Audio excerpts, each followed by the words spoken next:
Hello students, ठीक है। Last lecture में हम लोग जो पढ़ रहे थे क्या था वो क्या बोलेंगे हैलोजन डेरिवेटिव्स पढ़ रहे थे, ठीक है। ओके, वो हैलोजन डेरिवेटिव्स में जो लास्ट वाला पार्ट जो हम लोग ने कंप्लीट किया था वो क्या था, SN1 एंड SN2 मैकेनिज्म, ठीक है। ओके, तो ठीक है, कुछ जनरल सी चीजें जो आपको क्या बोलेंगे बताना रह गई है इन SN1 एंड SN2 मैकेनिज्म। तो अगर आपको याद होगा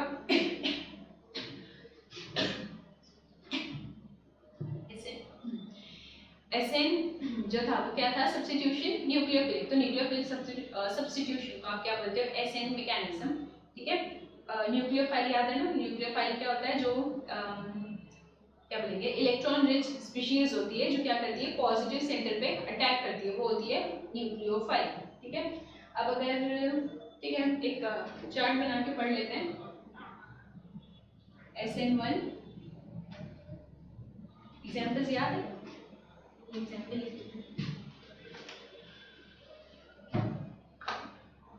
ऐसे ही पढ़ना चाहिए।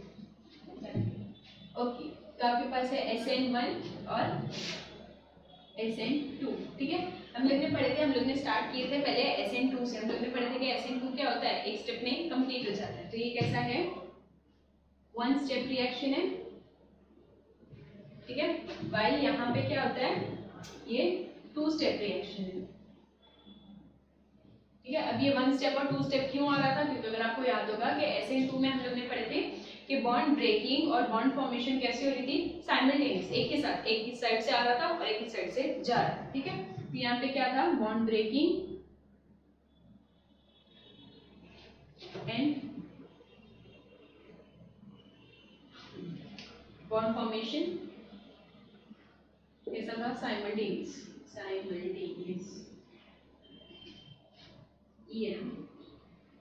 ओके। भाई यहाँ पे हम लोग ने क्या किए थे, दो स्टेप थे। तो दो स्टेप क्यों थे, क्योंकि एक स्टेप में आपने क्या किए थे, बॉन्ड ब्रेक किए थे और एक स्टेप में बॉन्ड फॉर्म किए थे। तो पहले बॉन्ड ब्रेक होगी देन बॉन्ड फॉर्म होगी। तो स्टेप 1 में आप क्या करोगे, पहले बॉन्ड ब्रेक करोगे, bond breaking then bond formation.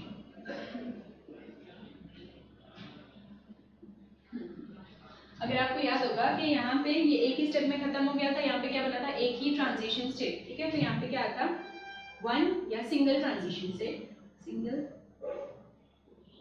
TS transition state. Transition state याद है ना, हम लोग ने ऐसे वो क्या बोलते हैं, जो बॉन्ड बन रही थी और फॉर्म हो रही थी, मतलब जो बॉन्ड फॉर्म हो रही थी और ब्रेक हो रही थी, उसको क्या कर रहे थे हम लोग, डॉट डॉट करके शो कर रहे थे। तो मतलब जितनी बॉन्ड फॉर्म होने वाली होती है वो पार्शियली फॉर्म होती है, जितनी बॉन्ड ब्रेक होने वाली होती है वो पार्शियली ब्रोकन होती है। और आपको कहाँ लिखना रहता है, उसको ऐसे स्क्वायर ब्रैकेट्स में लिखना रहता है, ठीक है। वो होता है ट्रांजिशन स्टेट या एक्टिवेटेड कॉम्प्लेक्स, ठीक है। तो एक स्टेप था तो एक ही ट्रांजिशन स्टेट, यहाँ पे दो स्टेप है तो क्या मिलेगी आपको, दो ट्रांजिशन स्टेट। यहाँ पे क्या मिलेगी आपको, टू ट्रांजिशन स्टेट्स, ओके। यहाँ पे एक ही स्टेप में रिएक्शन खत्म हो गया था तो कोई इंटरमीडिएट नहीं बना था। तो यहाँ पे क्या है, नो इंटरमीडिएट,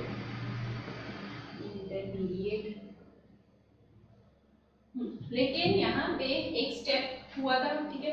मतलब फर्स्ट स्टेप में आपने क्या किया था कि वो जो C और X वाली बॉन्ड थी उसको ब्रेक कर दिए थे। तो वो C और X वाली बॉन्ड ब्रेकिंग की वजह से क्या हुआ था कि जो X था वो तो अपनी बॉन्ड लेके जा रहा था, मतलब निगेटिव चार्ज के साथ जा रहा था। तो जो आपका C पीछे बच गया था उसके ऊपर क्या था, एक पॉजिटिव चार्ज। हम लोग ने पढ़े थे कि trivalent carbon containing a positive charge, उसको आप क्या बोलते हो, कार्बोकेटाइन, ठीक है। तो यहाँ पे क्या मिला था, वो जो कार्बोकेटाइन था वो एक स्टेप में फॉर्म हुआ था और अगले स्टेप में कंज्यूम हो गया था। ऑब्वियसली इंटरमीडिएट्स आप किसको बोलते हो, ये हम लोग काइनेटिक्स में भी पढ़ चुके हैं कि वो स्पीशीज जो एक स्टेप में in a multi step reaction, a species that forms in one step and consume in another step, ठीक है, उसको आप क्या बोलते हो, इंटरमीडिएट्स, ठीक है।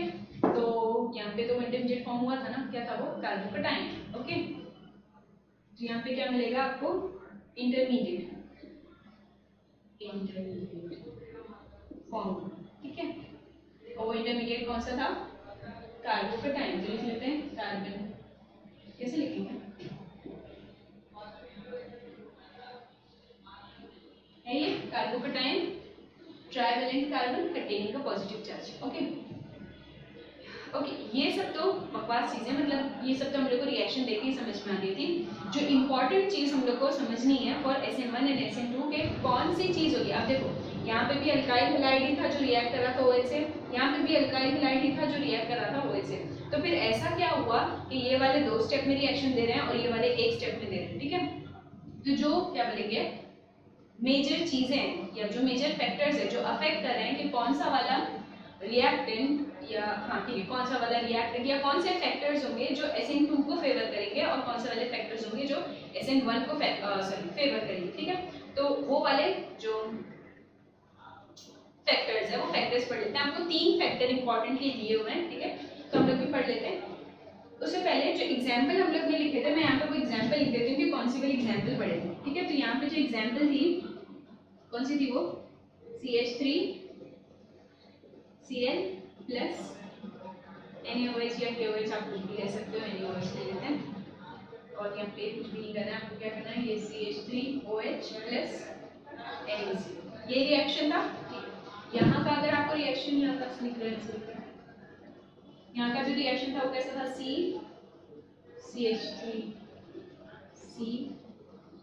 CH3 thrice Cl plus again NaOH और KOH, क्या करेंगे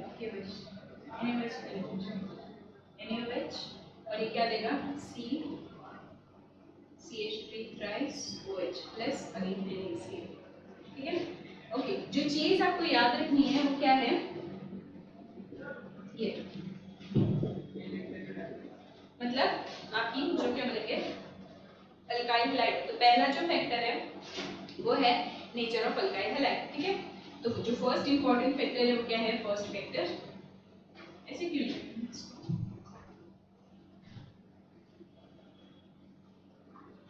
जो फर्स्ट फैक्टर है वो क्या है, नेचर ऑफ अल्काइल हैलाइड।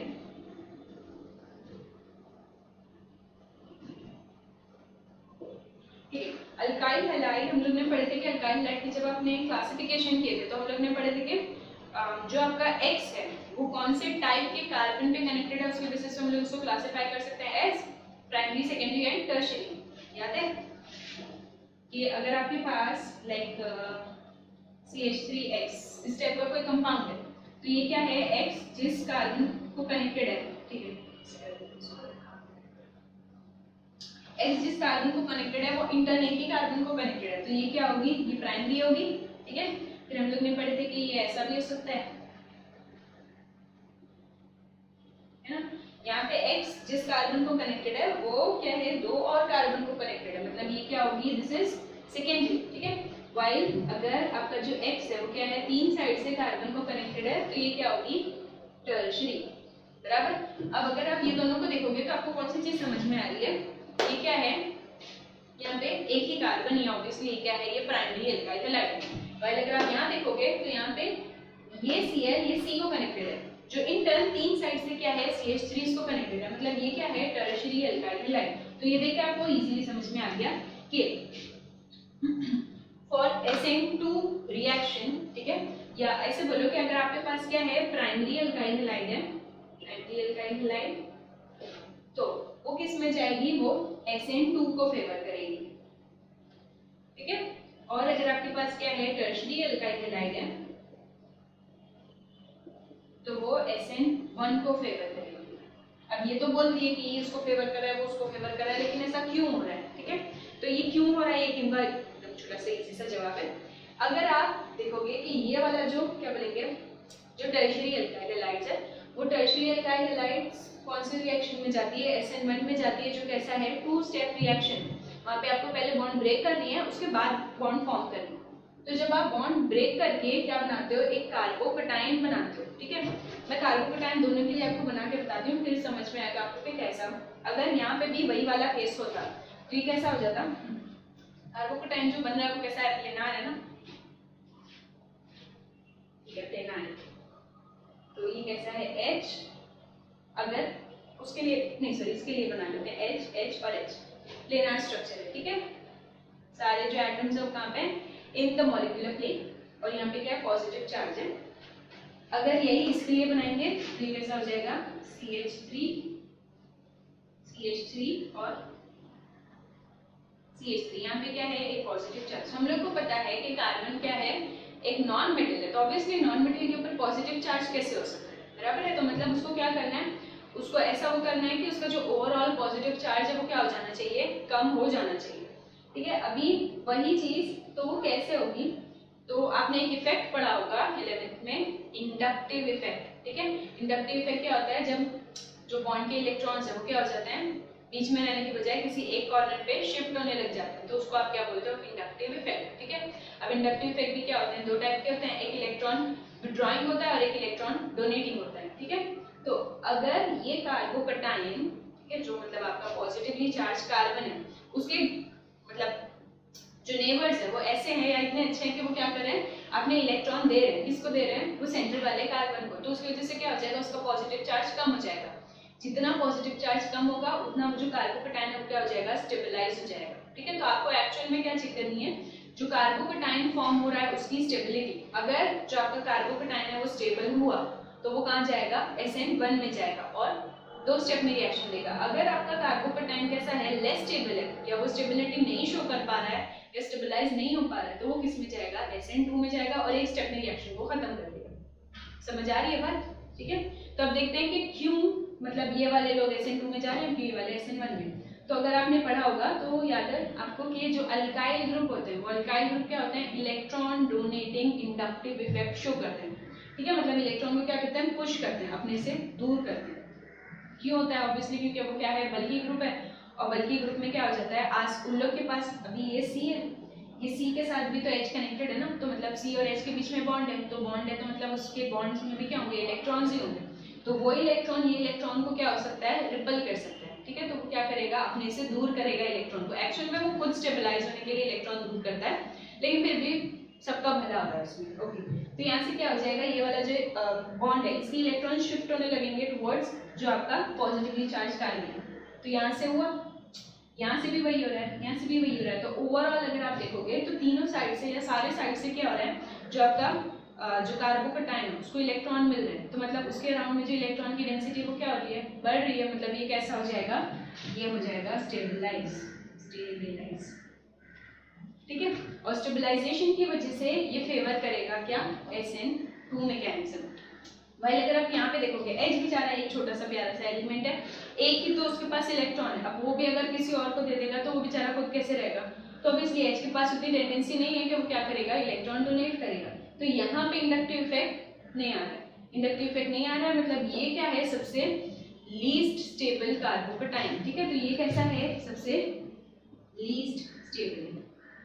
तो अगर ये लीस्ट स्टेबल है तो ये फॉर्म होगा ही नहीं, जो चीज स्टेबल नहीं होगी वो फॉर्म की होगी। हमको पता है कि रिएक्शन किस लिए होते हैं, टू बिकम स्टेबलाइज। तो ये अगर स्टेबलाइज ही नहीं हो रहा है तो क्या फायदा इसके बॉन्ड को ब्रेक करके, समझ रहे हो ना। ठीक है, तो इसलिए क्या हो जाएगा, वो एक ही स्टेप में बॉन्ड ब्रेक भी करेगा और फॉर्म भी करेगा, ताकि ये जो लेस स्टेबल वाली स्टेट है ये फॉर्म ही ना हो पाए। समझा? ओके, हाँ, तो ये जो इंडक्टिव इफेक्ट है, हाँ, इलेक्ट्रॉन डोनेटिंग इंडक्टिव इफेक्ट हम लोग क्या बोलते हैं, प्लस आई इफेक्ट। ये क्या है, प्लस आई इफेक्ट। अगर यहाँ पे कोई ऐसा ग्रुप होता जो क्या करता है, इलेक्ट्रॉन को खींच के लेके जा रहा होता, तो क्या हो जाता, माइनस आई इफेक्ट होता। ठीक है, माइनस आई इफेक्ट की वजह से जो क्या बोलेंगे कार्बोकटायन है वो ऑब्वियसली लेस स्टेबल होगा। जब उसको देने वाले ग्रुप चाहिए ना तो स्टेबल होगा, लेके जाएगा तो कैसे स्टेबल हो जाएगा। समझ गया? तो जो फैक्टर था, क्या पहला फैक्टर था, नेचर ऑफ अल्काइल हैलाइड। तो हम लोग ने पढ़े कि अगर आपके पास क्या है, प्राइमरी अल्काइल हैलाइड है तो वो SN2 को फेवर करेगी, while अगर आपके पास टर्शियरी अल्काइल हैलाइड है तो वो SN1 को फेवर करेगी। Reason behind this is carbocation की स्टेबिलिटी। ठीक, ओके, SN1 की बात करिए, SN3 की बात करिए, बेचारे 2 वाले कहाँ गए, तो 2 वाले के लिए आपको दूसरे फैक्टर्स देखने पड़ेंगे। ठीक है, ओके, देखते हैं और कौन से फैक्टर्स हैं। ये समझ गया ना, आपको समझ ही गया होगा।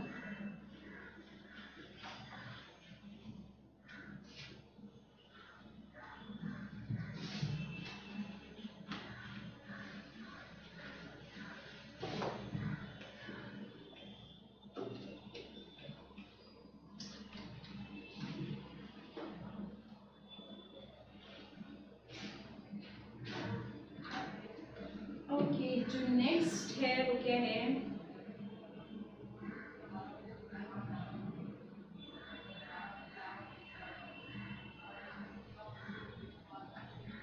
Nucleophile, nature of nucleophile.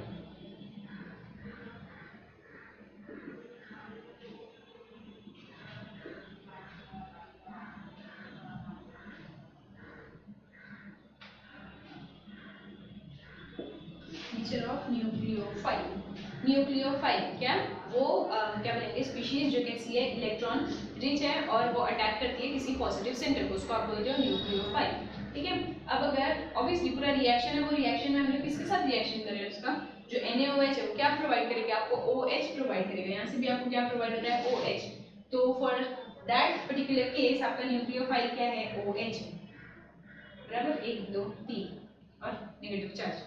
ठीक, ये है आपका OH ग्रुप जो एक्चुअल में क्या है, न्यूक्लियोफाइल है। अब इसको अटैक करना है इस अल्काइल हैलाइड पे भी, इस अल्काइल हैलाइड पे भी। अब हम लोग पढ़ रहे हैं कि नेचर ऑफ अल्काइल हैलाइड कैसा होना चाहिए। तो ऑब्वियसली नेचर मतलब ये जो न्यूक्लियोफाइल है ये स्ट्रांग होना चाहिए या वीक होना चाहिए। ठीक है, उसकी बात हो रही है। तो कैसे बात करेंगे, दोनों के लिए क्या है आपके पास, जो आप NaOH है वो यूज कर ही रहे हो, लेकिन अभी जो स्ट्रेंथ है NaOH की वो कौन से रिएक्शन को फेवर करेगी या कैसे अफेक्ट करेगी। ठीक है, तो उसको पढ़ना है। तो अगर आपको याद होगा कि ये 1 और 2 नंबर्स कहाँ से आए थे, तो हम लोग ने पढ़े थे कि जो SN1 मैकेनिज्म है, ठीक है, SN1 मैकेनिज्म का अगर आप क्या निकालोगे, रेट निकालोगे, रेट इज इक्वल्स टू क्या होगा, K, पहले तो रेट कांस्टेंट, और उसके बाद वो क्या बोलेंगे रिएक्टेंट जिसके कॉन्सेंट्रेशन पे आपका रेट डिपेंड कर रहा है।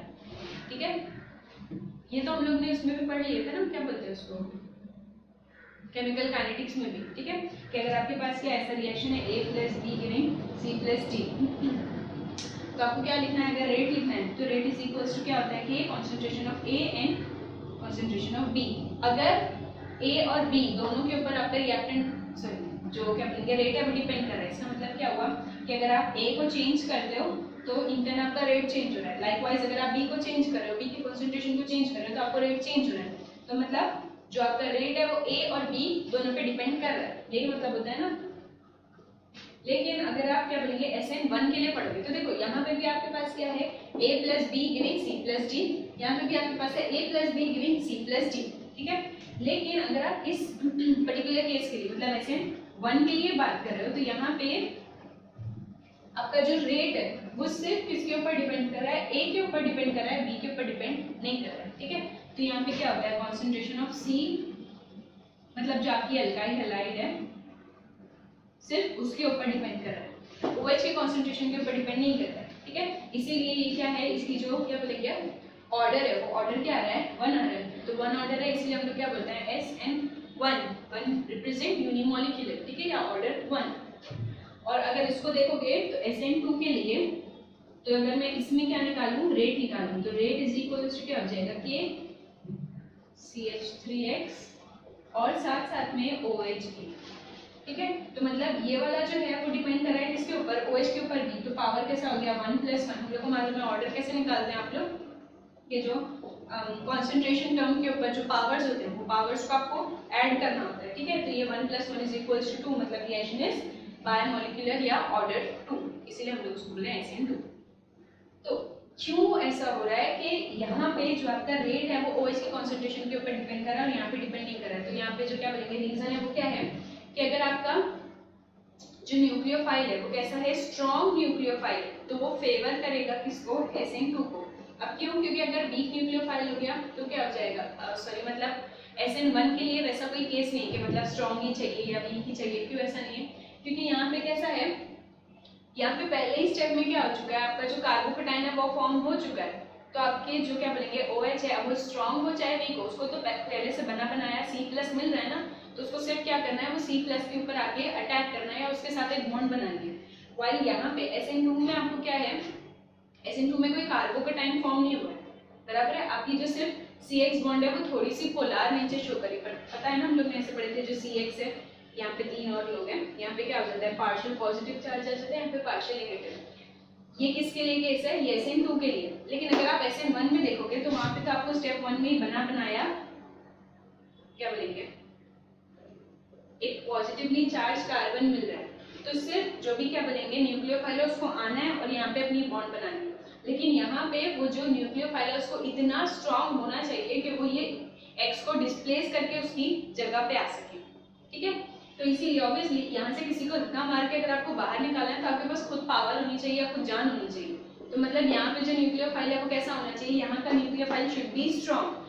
इतना स्ट्रॉन्ग कि वो X को इजीली क्या कर सके, रिप्लेस करके उसकी जगह पे आ सके।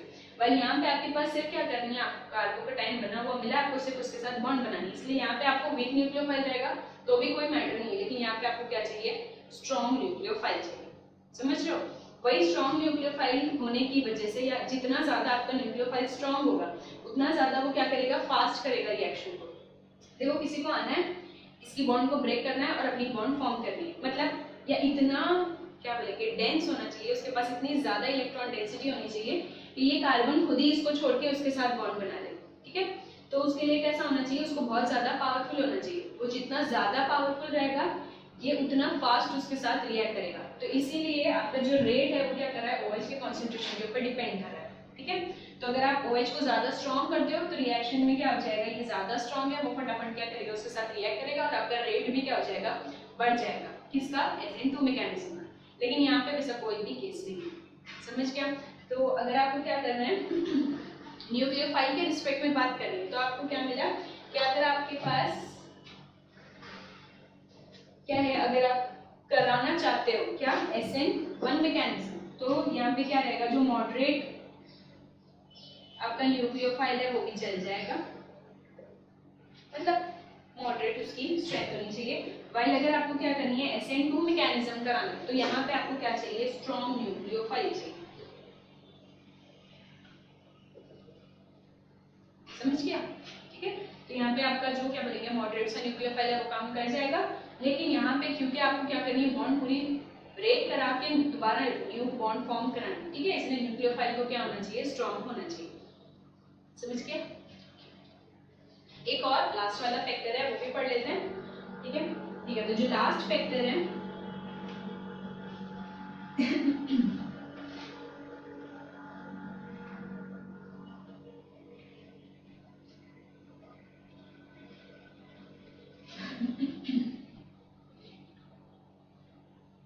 लास्ट फैक्टर क्या है,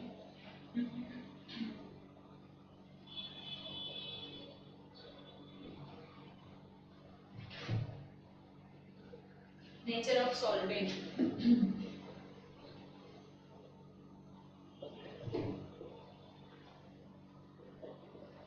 सॉल्वेंट किसको बोलते हैं, सॉल्वेंट देखो अभी कैसे बोलूं।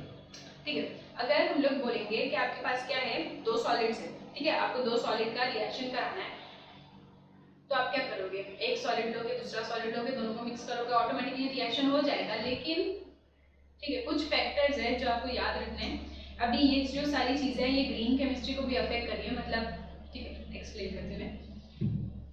आपके पास है अल्काइल हैलाइड और आपके पास है NaOH। आपको पता है कि NaOH क्या है, सॉलिड रहते हैं ना, उसके क्या बोलेंगे ऐसे पैलेट्स रहते हैं छोटे छोटे NaOH के OH।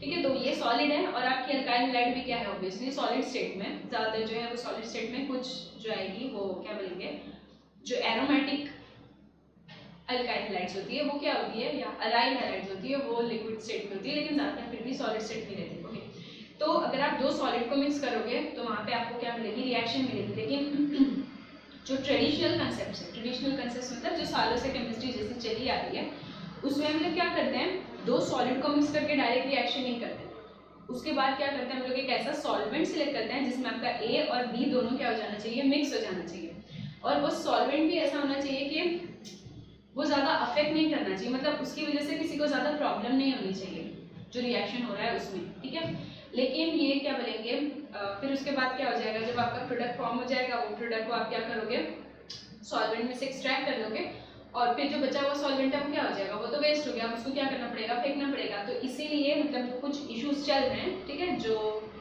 ऑब्वियसली अगर आप क्या करें, किसी सब्सटेंस को डिस्कार्ड करें तो वो कहाँ जा रहा है, वो आपके नेचर में ही जा रहा है, तो क्या कर सकता है, नेचर को अफेक्ट कर सकता है, जो इकोलॉजिकली क्या है, बेनिफिशियल नहीं है। तो इसलिए जो रीसेंट टेक्निक्स है, जो रीसेंट केमिस्ट्री है, जो मतलब अभी 10-12 साल से पढ़ी जा रही है, उसमें हम लोग ऐसी अप्रोच कर रहे हैं कि हम लोग क्या करें, सॉलिड स्टेट में ही सारे रिएक्शन को खत्म करें, ताकि वो सॉल्वेंट को डालने की जरूरत ही ना पड़े। ठीक है, वो एक अलग कहानी है, उसको हम लोग किसी दिन बाद में डिस्कस कर लेंगे। ठीक है, अभी का जो है क्या है, नेचर ऑफ सॉल्वेंट है, तो सॉलिड स्टेट में रिएक्शन नहीं होता है ऐसा समझ के चलो, वैसे ही बात कर लेते हैं। तो हम लोग को एक सॉल्वेंट चाहिए। अब सॉल्वेंट मतलब आपको एक लिक्विड चाहिए जिसमें दोनों को आपको मिक्स करना है, तो वो लिक्विड कैसा होना चाहिए? तो नेचर ऑफ लिक्विड, तो हम लोग को मालूम है कि सॉल्वेंट कैसा हो सकता है या तो पोलार होगा या तो नॉन पोलार होगा। तो आपको कौन सा वाला पोलार चाहिए या किस वाले के लिए पोलार चाहिए, किस वाले के लिए नॉन पोलार, तो वो कैसे डिसाइड करेंगे? तो अगर आप यहाँ देखोगे मतलब फॉर SN1 मैकेनिज्म, तो SN1 में क्या होता था? एक कार्बोकटायन फॉर्म हो रहा था, ठीक है, एक कार्बोकटायन फॉर्म हो रहा है। कार्बोकटायन है बोले तो मतलब, या कार्बोकटायन का मतलब क्या हुआ कि यहाँ पे क्या है, ये कैसा है? हाईली पोलार है ना, मतलब ये खुद कैसा है? कार्बोकटायन है, पूरा का पूरा पॉजिटिव चार्ज है। तो ऑब्वियसली जब पूरा एक पॉजिटिव चार्ज, पूरा एक नेगेटिव चार्ज, मतलब वो रिएक्शन में क्या बहुत सारे आयंस है, तो आयंस है मतलब वो कैसा है? हाईली पोलार है, ठीक है। ऑब्वियसली अगर हाई पोलार है तो हम लोग को पता है, हम लोग ने सॉल्युबिलिटी के लिए प्रिंसिपल पढ़े थे, लाइक डिसॉल्व्स लाइक, जो जैसा है उसी में डिसॉल्व होगा। तो अगर ये पोलार है तो इसको सॉल्वेंट भी कैसा चाहिए? इसको सॉल्वेंट भी चाहिए, पोलार सॉल्वेंट, ठीक है। तो मतलब अगर आपका क्या बोलेंगे, आपके पास क्या है? सॉल्वेंट है, ठीक है, और वो सॉल्वेंट आप सिलेक्ट कर रहे हो किसके लिए? रिएक्शन कराने के लिए। तो आपको याद रखना है कि अगर आप SN1 मैकेनिज्म को फेवर कराना चाहते हो तो आपका सॉल्वेंट शुड भी कैसा होना चाहिए? पोलार होना चाहिए। लेस पोलार रहेगा तो क्या होगा? तो लेस पोलार रहेगा तो कैसे काम चलेगा? यहाँ पे आपके पास कार्बोकटायन है, मतलब एक पूरा का पूरा पॉजिटिव चार्ज है, तो ये पॉजिटिव चार्ज को स्टेबलाइज करने के लिए हम लोग ने पढ़े कि आपका वो जो इंडक्टिव इफेक्ट है वो काम कर रहा है। लेकिन ऑब्वियसली अगर यहाँ से और लोग भी आ जाएंगे तो पोलार सॉल्वेंट में होगा क्या कि पोलार सॉल्वेंट भी इजीली डिसोसिएट हो जाएगा, या उसमें भी चार्ज डिफरेंस आ जाएगा एज पॉजिटिव एंड नेगेटिव। तो जो आपका कार्बन है जिसके ऊपर पॉजिटिव चार्ज है, या जो कार्बोकटायन है जिसको तीन साइड से लोग क्या कर रहे हैं? इलेक्ट्रॉन डोनेट कर रहे हैं, तो ये सॉल्वेंट भी क्या करेगा? अपनी नेगेटिव साइड को उसके साथ कर देगा। तो ओवरऑल जो इफेक्ट है अराउंड जो आपका क्या बोलेंगे कार्बोकटायन है वो पॉजिटिव चार्ज के साथ हो जाएगा, डिक्रीज हो जाएगा, मतलब और ज्यादा आपका जो कार्बोकटायन है वो स्टेबलाइज हो जाएगा in presence of polar solvent. तो इसलिए अगर आपको क्या करानी है? SN1 मैकेनिज्म करानी है तो आपको जो सॉल्वेंट यूज करना है वो शुड बी कैसा होना चाहिए? पोलार होना चाहिए, ठीक है। वाइल अगर हम लोग SN2 की बात करेंगे तो SN2 में कोई कार्बोकटायन फॉर्म नहीं हुआ है, ठीक है, वहां पे क्या है? सिर्फ जो आपकी CH बॉन्ड थी वो थोड़ी सी पोलार थी, ठीक है। तो इसलिए आपको वहां पे जो सॉल्वेंट चाहिए वो कैसा है? इन केस कि अगर आप ज्यादा पोलार सॉल्वेंट वहां यूज कर रहे हो, मतलब फॉर SN2 में यूज कर रहे हो, तो क्या हो जाएगा? वो जो पोलार सॉल्वेंट है वो क्या बोलेंगे किसको अफेक्ट करने लगेगा? वो आपके OH को अफेक्ट करने लगेगा। समझ आ रहा है, ठीक है। तो हम लोग क्या बोल रहे हैं? फॉर SN2 में इन केस कि अगर आप क्या कर रहे हो? पोलार सॉल्वेंट यूज कर रहे हो, तो ये किसको अफेक्ट करेगा? आपके OH को अफेक्ट करेगा। और हम लोगों को मालूम है कि अगर जो रेट आपने रेट की इक्वेशन लिखे थे फॉर SN2, तो उसमें कॉन्सेंट्रेशन ऑफ OH भी था ना, तो अगर ये अफेक्ट हो गया तो क्या हो जाएगा? रेट अफेक्ट हो जाएगा और रिएक्शन कैसा हो जाएगा? स्लो हो जाएगा। समझ आया, ठीक है। तो इसलिए हम लोग को क्या करना है? तो यहाँ पे हम लोग पोलार सॉल्वेंट यूज नहीं कर सकते, क्योंकि अगर पोलार सॉल्वेंट यूज किए तो वो किसके साथ क्या बोलेंगे अट्रैक्शन शो करने लगेगा, आपके OH माइनस के साथ क्या करेगा? अट्रैक्शन शो करने लगेगा, ठीक है। और उसकी वजह से ऑब्वियसली रेट अफेक्ट हो जाएगा, क्योंकि हम लोग ने पढ़े हैं कि SN2 के लिए जो क्या बोलेंगे रेट की इक्वेशन थी उसमें कॉन्सेंट्रेशन ऑफ OH पे भी जो आपका रेट है वो डिपेंड कर रहा है। तो अगर OH फ्री नहीं मिला तो SN2 मैकेनिज्म कैसे हो गया? रिएक्शन कैसे होगी? रिएक्शन नहीं हो रहा है तो रिएक्शन कैसे हुई है? स्लो। तो आपको याद रखना है कि अगर आपके पास SN2 है तो आपको ये ऑर्डर फॉलो नहीं करना है। आपको क्या चाहिए? आपको क्या चाहिए? लो पोलर सॉल्वेंट चाहिए, या बोलो लो पोलर सॉल्वेंट, या नॉन पोलर नहीं चाहिए एक्चुअल में, जिसकी पोलैरिटी कैसी होनी चाहिए? कम होनी चाहिए, हाईली पोलर नहीं चाहिए, ठीक है। तो यहाँ पे लो पोलर वाला या लो पोलैरिटी वाला सॉल्वेंट चाहिए, लो पोलैरिटी, ठीक है। तो वो लेस पोलर होगा तो फिर वो इसके साथ इंटरैक्ट नहीं करेगा, समझ गया। तो ये तीन क्या बोलेंगे फैक्टर्स है जो मेजरली अफेक्ट कर रहे हैं किसको? आपके क्या बोलेंगे SN1 और SN2 को। तो फर्स्ट हम लोग ने क्या पढ़े? नेचर ऑफ अल्काइल हैलाइड पढ़े। इसमें हम लोग ने पढ़े कि अगर आपके पास क्या है प्राइमरी अल्काइल हैलाइड तो वो फेवर करेगी SN2 को, अगर टर्शियरी अल्काइल हैलाइड तो वो फेवर करेगी SN1 को, ठीक है। रीजन क्या था कि कार्बोकटायन फॉर्म करना था, ठीक है। फिर हम लोग नेक्स्ट चैप्टर हाँ हाँ नेक्स्ट पढ़े थे हम लोग ने न्यूक्लियोफाइल। तो न्यूक्लियोफाइल कैसा था कि यहाँ पे वो न्यूक्लियोफाइल को एक जो एक्स है उसको हटा के उसके साथ अपनी बॉन्ड बनाती है कार्बन के साथ। तो इसलिए यहाँ पे जो न्यूक्लियोफाइल है शुड भी कैसा होना चाहिए, बहुत स्ट्रॉन्ग होना चाहिए। भाई यहाँ पे क्या है, आपको पहले से वो जो कार्बोकेटाइन है वो मिला हुआ है, बस उसके साथ जाके आपको क्या करनी है, बॉन्ड बनानी है। तो इसलिए जो आपका न्यूक्लियोफाइल है वो अगर वीक भी हुआ तो इतनी ज्यादा प्रॉब्लम नहीं आएगी, बराबर। और जो लास्ट वाला पढ़े हम लोग ने क्या पढ़े, सॉल्वेंट पढ़े।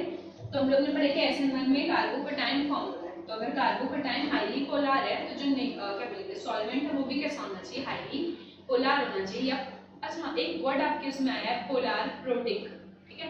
पोलर प्रोटिक का मतलब पोलर है, प्रोटिक मतलब ऐसा सॉल्वेंट जो आपको H+ देता है, ठीक है, H+। तो यहाँ पे आपको क्या चाहिए, पोलर प्रोटिक सॉल्वेंट चाहिए। वही यहाँ पे होने चाहिए। क्यों? क्योंकि यहाँ पे अगर H+ देने वाला कोई सॉल्वेंट आ गया तो वो H+OH- के साथ रिएक्ट करके क्या करेगा, ये जो OH का कॉन्सेंट्रेशन इसको कम कर देगा। यहाँ पे भी वैसा हो सकता है, लेकिन यहाँ पे कुछ ज्यादा फर्क नहीं पड़ेगा। क्यों नहीं पड़ेगा? क्योंकि क्या बोलेंगे, क्यों? हाँ, क्योंकि यहाँ पे जो रेट की इक्वेशन थी उसमें OH का जो कॉन्सेंट्रेशन था वो अफेक्ट नहीं कर रहा था। लेकिन यहाँ पे अगर OH कम हो गया, वो पोलर प्रोटिक सॉल्वेंट के साथ चला गया, तो रेट की इक्वेशन क्या हो जाएगी, आपकी अफेक्ट करेगी और आपका रिएक्शन कैसा हो जाएगा, स्लो हो जाएगा। ठीक है, ठीक है। तो इतनी चीज पढ़े हम लोग ने for SN1 and SN2 mechanism. ठीक है, अगर आपका चैप्टर देखेंगे तो आपके चैप्टर का काफी सारा पार्ट तो खत्म हो चुका है। ओके, क्या बचा है, एक एलिमिनेशन रिएक्शन बचा है, फिर मैट्रिक्स के साथ रिएक्शन बचा है और हेलो एलीन्स बची है।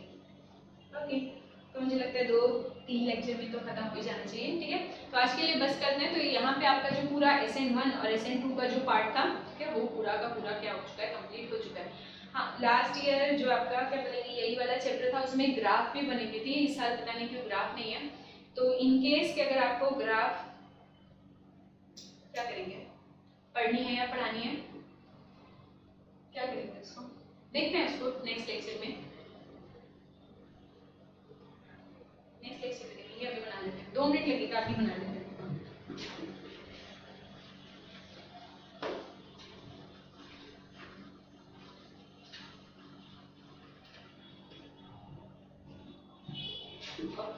तो दोनों के लिए आपको क्या करना है, ग्राफ प्लॉट करनी है, मतलब SN1 और SN2 के लिए। तो आप ग्राफ बनाओगे तो ऑब्वियसली आपके पास क्या है, 2 एक्सिस है। तो 2 एक्सिस पे आपको क्या लेना है, एक एक्सिस पे आपको लेनी है एनर्जी, ठीक है, और एक एक्सिस पे लेना है आपको रिएक्शन प्रोग्रेस। ठीक है, यहाँ पे भी वही और यहाँ पे भी, ये है आपका रिएक्शन प्रोग्रेस और यहाँ पे आपकी एनर्जी। ठीक है, ओके, तो स्टार्ट करते हैं। तो यहाँ पे क्या है, यहाँ पे आपके पास एट द स्टार्ट, ठीक है, एकदम स्टार्टिंग में आपके पास है CH3Cl, ठीक है। तो इसकी एनर्जी लेट से यहाँ तक है, ठीक है। ये क्या है आपका CX वाली बॉन्ड है, मतलब जब वो अल्काइल लाइट के फॉर्म में था, ठीक है। अब उसको क्या करना है, रिएक्शन में मतलब जाने के बाद कन्वर्ट होना है किसमें, CH3OH में, मतलब अल्कोहल बनानी है। ओके, तो अगर आपको याद होगा हम लोग ने पढ़े थे कि जब रिएक्शन क्या होता है, कैरी ऑन होता है, तो क्या होगा, एक साइड से Cl जा रहा होगा और एक साइड से OH आ रहा होगा, ठीक है। और फिर क्या होता है, एक ट्रांजिशन स्टेट बनता है जिसमें दोनों लोग पार्शियली कनेक्टेड रहेंगे C से, ठीक है। तो ऐसे स्टेट में ऑब्वियसली वो क्या होता है, जब वो रिएक्शन की तरफ जा रहा होता है तो वो क्या करता है, रिएक्शन सडनली अपनी जो एनर्जी है सॉरी वो इंक्रीज करने लग जाता है, ठीक है। तो एनर्जी क्या हो जाएगी, पहले तो इंक्रीज हो जाएगी, ठीक है। जो एकदम हायर स्टेट आ रहा है, ठीक है, एनर्जी का, ये स्टेट पे जो चीज फॉर्म होगी वही क्या है एक्चुअल में आपका ट्रांजिशन स्टेट, या जिसको हम लोग एक्टिवेटेड कॉम्प्लेक्स बोलते हैं, जिसमें सारे लोग जुड़े होंगे या कनेक्टेड होंगे, ठीक है। फिर उसके बाद क्या हो जाएगा, जब वो ट्रांजिशन स्टेट को अचीव कर लेगा तो फिर अपनी एनर्जी लोअर करेगा और क्या बनेगा, प्रोडक्ट बनाएगा। प्रोडक्ट क्या होगा, ऑब्वियसली जिसमें क्या हो चुका है, COH बॉन्ड फॉर्म हो चुकी है, ठीक है। तो इस टाइप की आपको क्या मिलेगी, एक हम पा रहा है या जो ग्राफ मिल रही है, यही क्या है आपकी SN2 की ग्राफ है।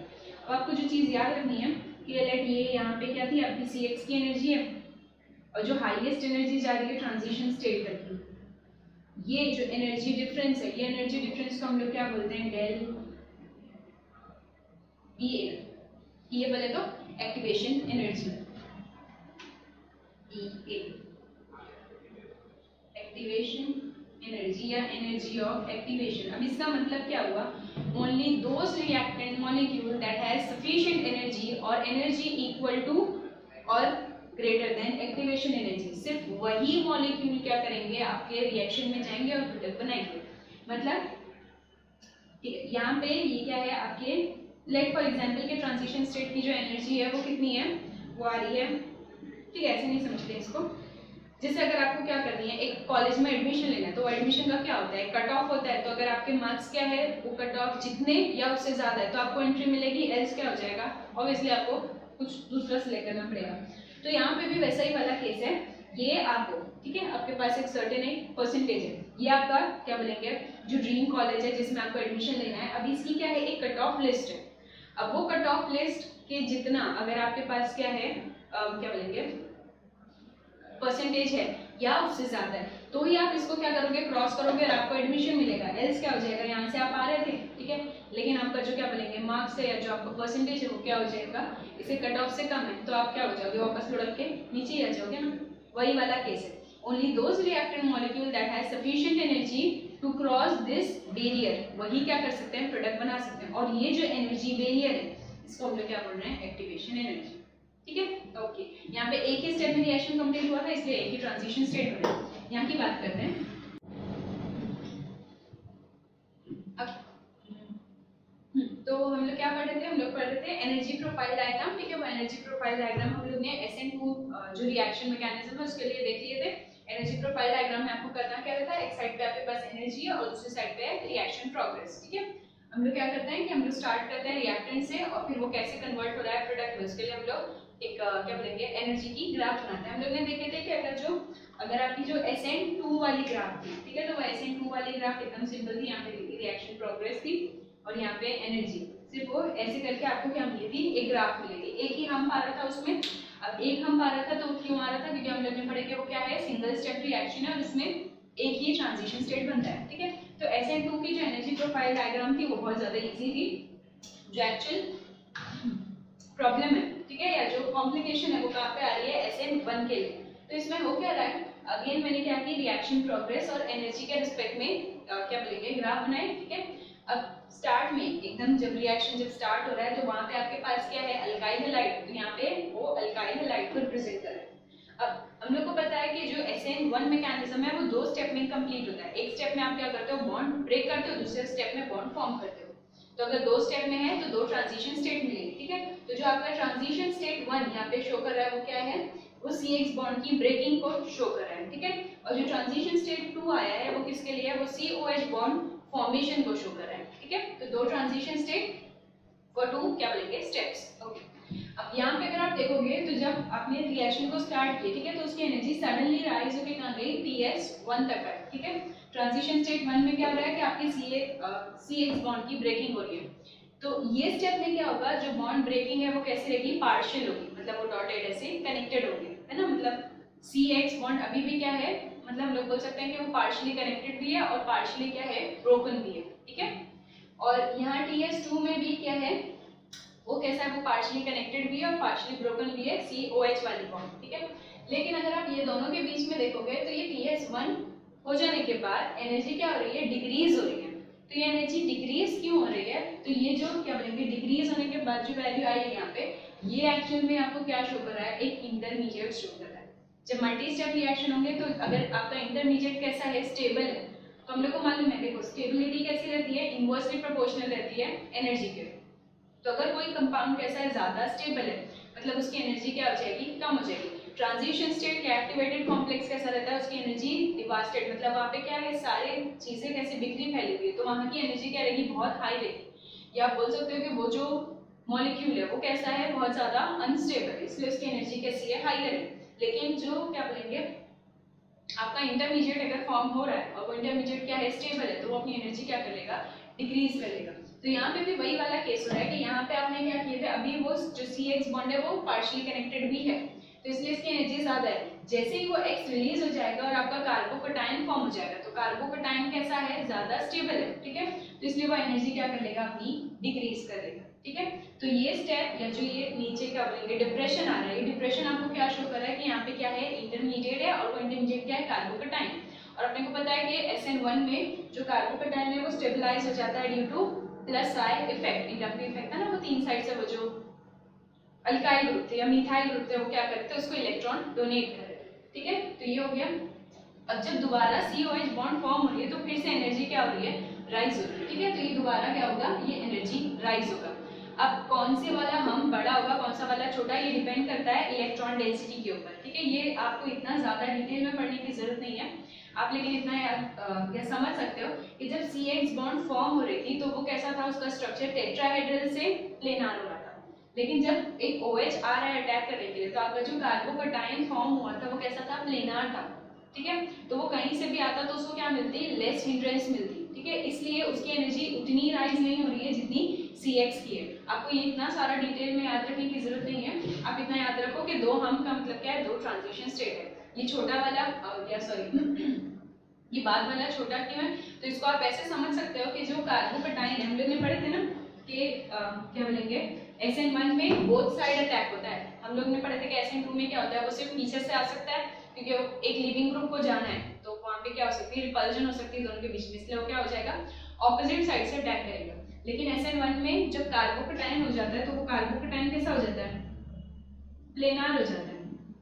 तो यहाँ पे ये कैसा है, ये बहुत ज्यादा स्टेबल है। तो अब ये अगर आगे से भी आएगा या पीछे से भी आएगा वो क्या करेगा, ज्यादा प्रॉब्लम कॉज नहीं करेगा क्योंकि स्ट्रक्चर कैसा है, प्लेनार है। तो यहाँ पे उसको रेजिस्टेंस या रिपल्जन कम मिल रही है, तो लेस रिपल्जन की वजह से ये जो स्ट्रक्चर रहेगा वो क्या रहेगा, ज्यादा स्टेबलाइज रहेगा। मतलब जब बॉन्ड फॉर्म हो रही है तो भी वो क्या है, फर्स्ट वाले केस से ज्यादा स्टेबलाइज, अगर ज्यादा स्टेबलाइज है इसीलिए इसका जो हम्प है या जो उसकी जो ग्राफ है वो क्या है, थोड़ी सी, या उसकी पीक कैसी है, थोड़ी सी छोटी है। समझ आ गया?